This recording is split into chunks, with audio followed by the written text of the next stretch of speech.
Take our lead, let's help you make your mark. Our goal is your satisfaction. Let us show you the way.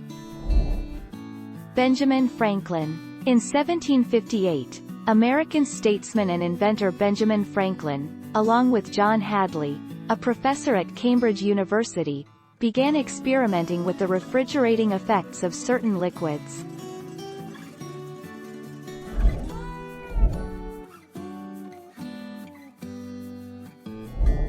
Let's help you make your mark.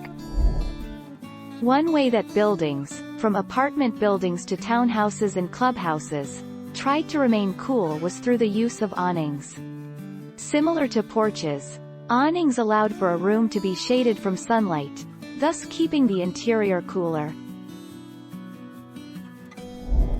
Thank you for watching. Please subscribe and hit the bell notification.